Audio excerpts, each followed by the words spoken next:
heart of mine. You'll found someone new, but I can't change my love the way that you do.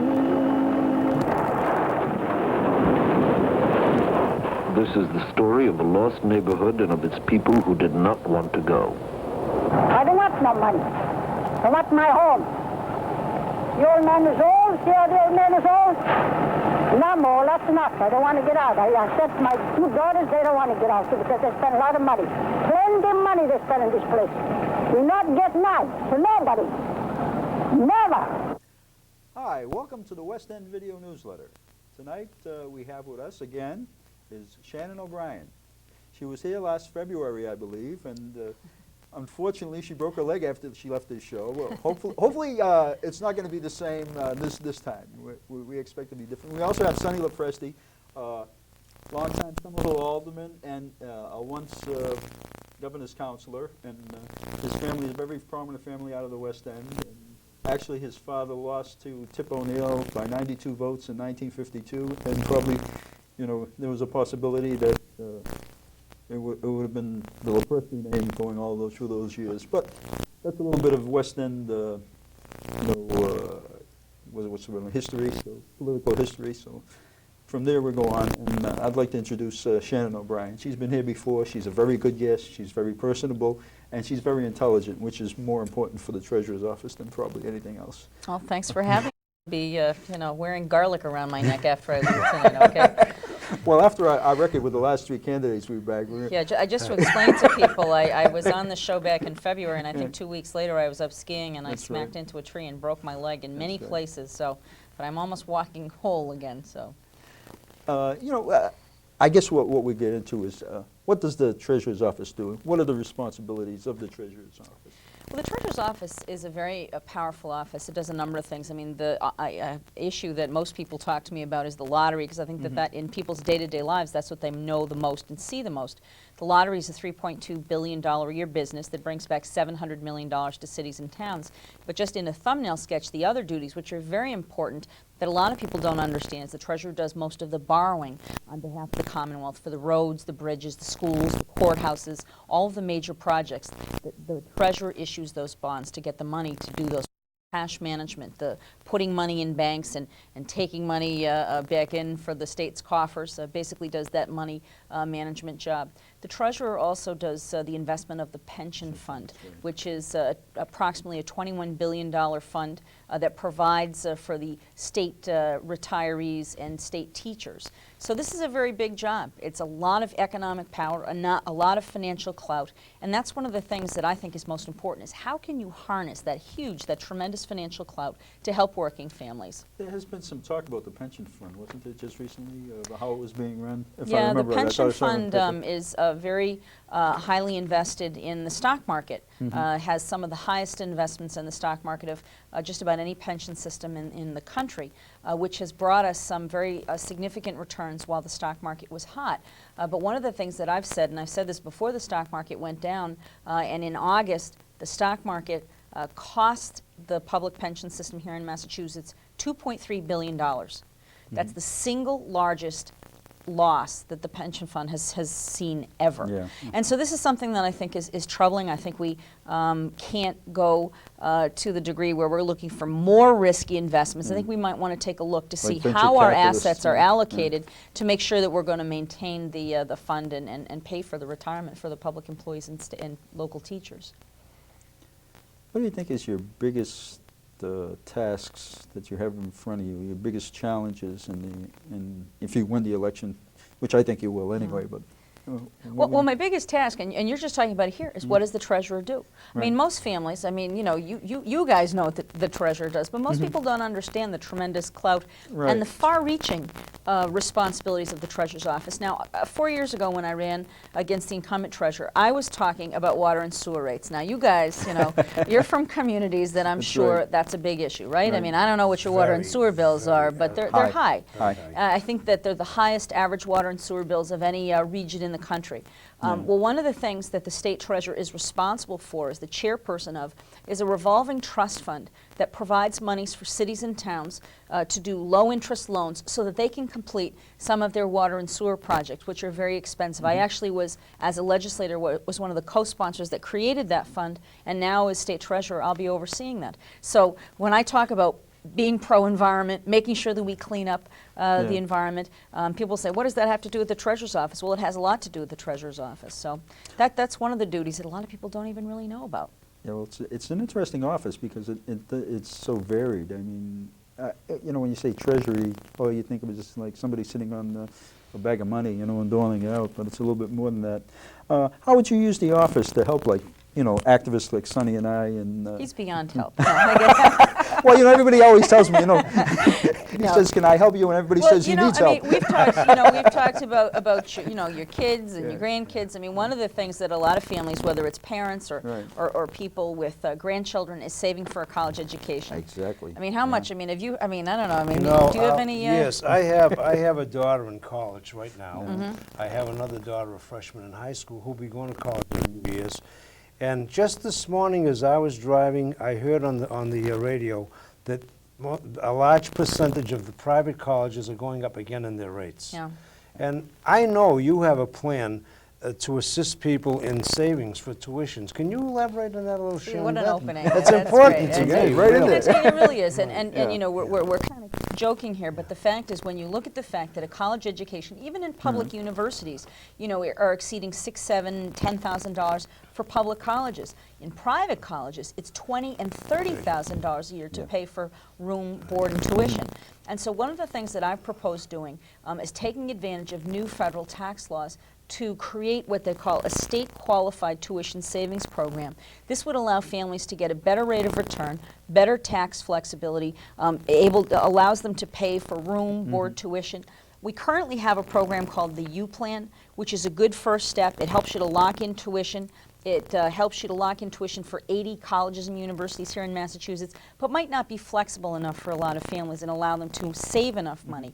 This is a good complement to that. It's sin. We've lost a whole year's investment opportunity for families here. Yes. And you know, I know the show is the West End show. I mean, back, you know, in the older, you know, times, you know, the 30s, 40s, if you had a good work ethic, you could go to work in the manufacturing sector, you could work in a factory, get a good job, support your family, send them to school, give them a better chance in life. But now, if you can't go to college, you can't get some of the minimum entry-level jobs It's now. not even college yet. Yeah. Now you have to have, like both my kids, they both went to Providence College. And that's another thing. You know, they have a plan here in Massachusetts, but it's only for Massachusetts colleges. That's there's why a lot of kids that are outside. my plan would be helpful for someone who wanted to send their kids. My two sisters went to PC. Oh, is that right? And and you know, that would allow a family who may have a legacy or something like that, they'd like to send their kids to a certain school, and they don't It's happen strange to be in because Massachusetts. they're both up in Syracuse. I have a son and a daughter. My daughter's going for a doctorate up in Syracuse, and my son's going for his master's up there. And you know, it just seems that they're amassing this massive debt. Okay, and if you, like you say, a college degree, an undergraduate degree, will probably get you, like, you know, what used to a high school education used to get. You maybe get, you know, salesman jobs and everything, you know, good salesman jobs. And it's demonstrated. It's demonstrated that over, you know, many years that your overall income exceeds by 20 and 30% when you have a college degree. And so making that available for families, I think, is of the utmost importance, and that's been one of the priorities. I mean, again, we're trying to get people, trying to get voters to focus in on the treasurer's race, to understand that there's that nexus, that there's that connection that in their lives is my biggest challenge in this race. Yeah, it's definitely needed. I mean, it's going to get, and it's not going to get better. It's going to get much worse. Well, except here, UMass, they've cut their tuition this year. That's one bright spot on the horizon. Well, talking That's about the good West news. End, the only thing in the West End was Suffolk University. That was like considered, you know, the West End University. It's strange because that would have probably, there was about 5 of those law schools up there, Portia Law School, Suffolk. And Suffolk was I'm throwing this in because it's a little political history. Is Suffolk benefited by the legislature because they were right across the street. Right. And all the legislators used to run out, duck out at night, run across the street, and get their law degree at night at Suffolk. And they eventually evolved into an undergraduate school plus the law school, and they're a functioning school. They're good schools. Suffolk's a good school. It started as it was known as the working man's school in That's those right. days, Suffolk. Yeah. Because Exactly. a lot of them, I know my dad graduated there, Right.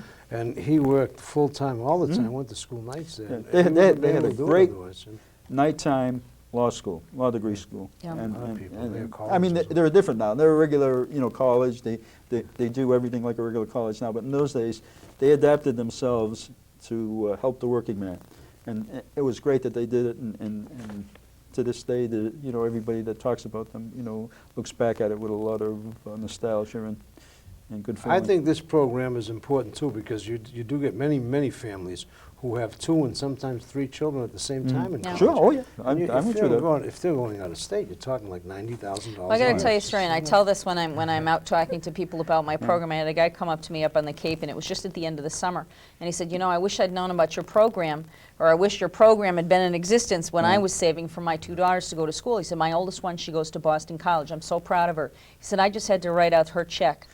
$14,000. He says, and that was just for the first half of the year. Yeah. He said, my younger daughter, she's going to be a junior at Holy Cross. He said, she's a great basketball player. She got a scholarship. He said, I wrote out her check for $84. He says, I think I like the basketball player better than the senior. So, that's not right. I agree with It you. isn't right. That's not Well, right. how about the other end of the spectrum? How about daycare? I mean, there's a lot of people that are tied up in with daycare. They don't have, they can't do a lot of things if they don't have good quality daycare.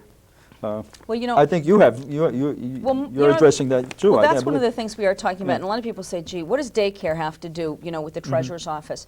But, when I've talked to a lot of different people, especially households that are headed by single women, single parents, when you're trying to go out and get a job, and you're worried about what's going to happen to your kid, obviously that's going to have an impact on your productivity and how you can bring money back in for your family.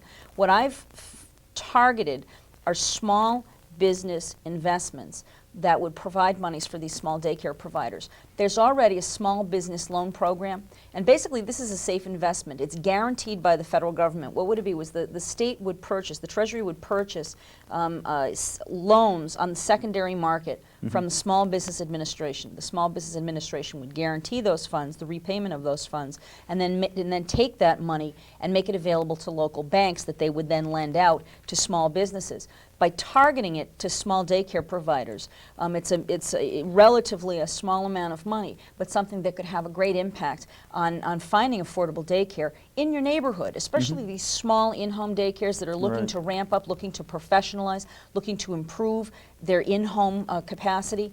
That's where a lot of people are now finding daycare. They want it close to their home. They want it to be convenient. And that's one of the reasons why I My focused sister on has that. done that for years. Matter of fact, they wanted her to, not Anderson Little, what's the Little out in Route 2? The Arthur D. Little. Arthur D. Little. I don't know, I got clothes in my head, I guess. Anderson. Yeah, Arthur Anderson, Arthur D. Little. I get- Arthur D. Little wanted her to take over their daycare at the time, but she didn't want to. But the biggest problem is that they have so many rules and regulations. Like you say, if you don't have the money and the backing to move into the next step, you probably have to give it up. This is exactly it. I yeah. mean, especially these in-home daycare centers. They've just passed the law. The Right. state legislature passed a law last year that allowed them to go from 6 kids to 10 kids. But with that, they've made you hire additional staff. Right. They've make you do everything from improving your well water if you've got some problems with Right. that to expanding the square footage. A lot of these people who are in these positions aren't sophisticated business people. And in dealing with the banks, maybe they might not be able to get as much attention and help from that. Working with the Small Business Administration to make those funds available for them, it allows them to professionalize, it allows them to get the capital improvements that they need, but provides them some assistance as well. This, I think, would be a very important program and one that I'm going to make a priority when I'm treasurer. Yeah, I think it's. No, I'm glad you are, because you seem to be addressing a lot of points that seems to have gotten lost in the Well, past. my focus has been, as I've traveled across the state, I ran 4 years ago and I was not successful, but I said, this is an important office. And so in traveling across the state, and I meet average people, I say, what's going on in your life? And people want government that's responsive to their individual needs. I've always said that voting is the ultimate selfish act. It's what are you going to do for me? What are you right. going to do for my family or my community?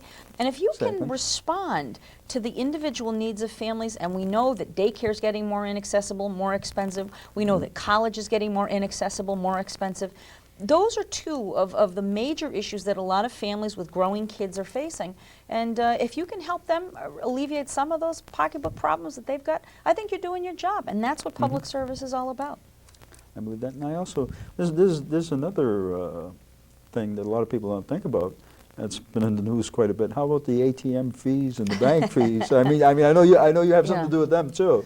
Telefees, too. Well, you know, that's, yeah, the teller fees. We were bring that- talking about Oh, that. yeah, that's a whole the other banks want story, to yeah. charge you for using Right. the ATMs, and then they want to charge you to talk Fleeters. to human beings. Fleet is charging you if you sign up totally for this electronic. I guess if you just sign up and you say all you use is ATMs, Right. if you decide to go in and talk to a teller, it costs you a $2 fee. Yeah. I like to talk to tellers. Sometimes I have a question I would like to direct Right. to a teller. And Exactly. It's Well, frustrating. bottom line is that you know, banks are getting very competitive, and they're also going to be their profit margins. You know, they're looking to increase that all the time. Yeah. And so how do we as little consumers battle against that? And one of the things that the treasurer does is put the state's cash into banks on a day-to-day basis. And so in deciding which banks we're going to do business with, first we're going to ask them to release the data, you know, on their fees and surcharges, which I think we can make public, which allows consumers to be smarter shoppers.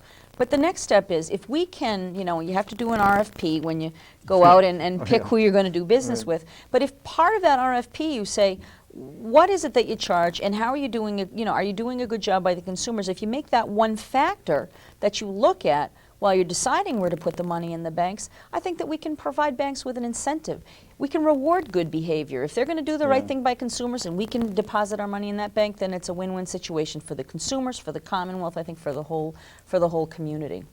It seems like banks have, like you say, they've tried to maximize everything. Because I remember in the old days, if you opened up and kept $100 in the account, you got free banking. Now, You made money on it. I hate to tell you, but Yeah. the old Boston 5-cent savings bank Yeah. used to encourage children to start accounts That's as low right. as $1. That's right. They did. I remember as a Exactly. young boy Yeah. going up there and depositing $1 with my That's parents right. just to encourage you to do that. Now they wouldn't look at you. Now, now if you have less than a certain amount, they either charge close you. out the Yeah, they account or they charge you, charge you out. And savings account. It's getting more like, you know, a lot of people don't realize in Switzerland when they talk about Swiss banks, if you have, I think it's under $100,000, they charge you for having the money in there. Thank God we don't live in Switzerland. They only give you interest we if all know where you we're go not over a going to certain, retire, right? if you go over a certain amount. So, you know, it's strange. You know, who knows? That could be happening here. It seems to be moving more that way Well, than again, this way. I think that this is Yeah. one way for consumers to have an advocate and to strike a blow back. I think that, again, I mean, it's not regulating the banks. It's not telling them what they have to do, and I'm not even suggesting that. It's just trying to provide some incentive for them I to don't do think the there's any right way thing. you can really tell them what to do Yeah. anyway, because they're so big and they have so much money that it's Well, impossible. you know, she brings up a good point, though, Jim, because there are substantial amounts of money deposited into banks. True. Now, Okay. if someone that size of That's the right. sta- Exactly. state would That's turn right. around Yeah, and say, that's a X perfect amount of leverage. millions Yeah. of dollars, that's good leverage. yeah. But also it provides some support and incentives for some of the smaller banks that have been reluctant to start imposing some of those surcharges, so it might help them as well. How about a little personal history? You served in the legislature from 1987 to 1995. How do you think that your stint in the legislature will serve you as a treasurer? I think it's important. I mean, there are a number of ways that the treasurer and the legislature, the treasurer and the governor's office have to interact. I think that having worked on a number of different issues, frankly, in a bipartisan way, and getting things done, being able to get things done in the public sector is a difficult job. You have to bring a lot of people together. You have to deal with a lot of egos and interests and ideas to get something moved forward. So I think that having that experience of being able to move forward legislation, being able to work with a lot of different people, to be able to bring people together to do the best for the people of my district then, and hopefully for the Commonwealth as treasurer, I think that experience is invaluable. And so that's something that I think I'll bring into the legislature. And you know, the incumbent treasurer, I think, has had a rocky relationship with the think so, legislature that has resulted in some real problems. I mean, I only point out up in Watertown that woman, Mrs. Kanji's, Oh, yeah. that whole issue with the telephone betting. Right. I mean, the legislature had actually made a statement, had asked for information about telephone betting, how it functioned, should there be regulations, and without any good communication between the legislature and the treasurer's office, we saw a situation where someone really was put into a very difficult position, and frankly, it cost her a lot of money. And so I think that having a good relationship with the legislature, understanding that they represent people at the very basic level, and you have to be responsive to them, and you have to work cooperatively with them, is very important.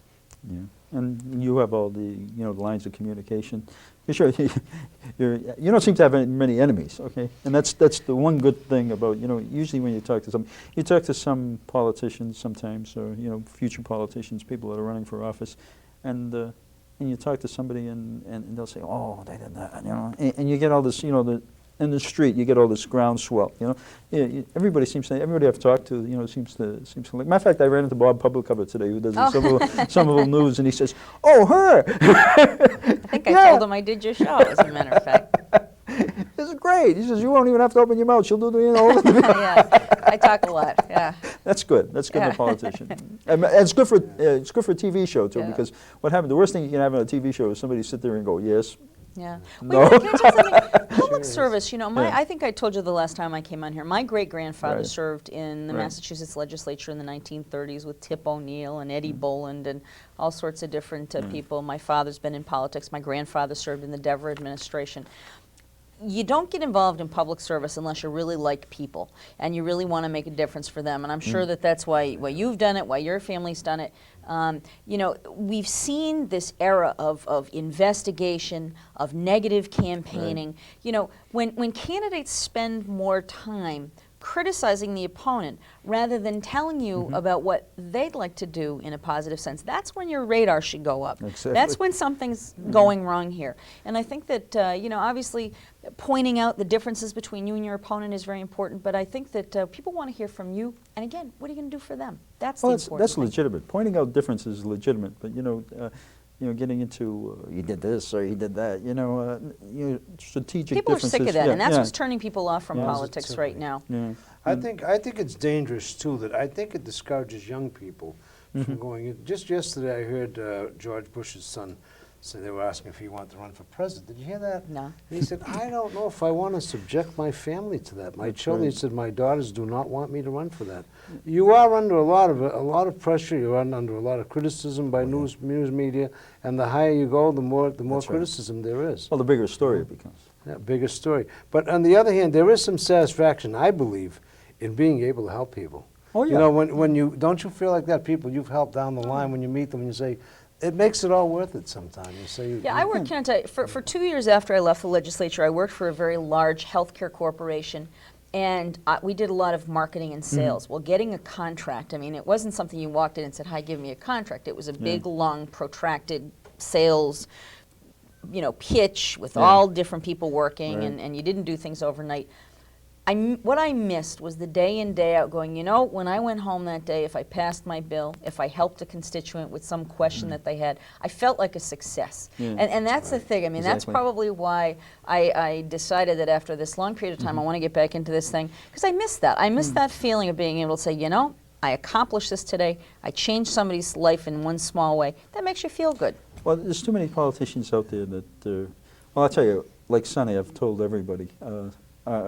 I've known him for years, and the one thing about Sonny was, if you called him up, right, when he was in office, and, as an alderman or whatever, and said, "Look, can you do this for me? I'm in trouble. I need this or I need that." I said, "I can't do that." He won't leave you.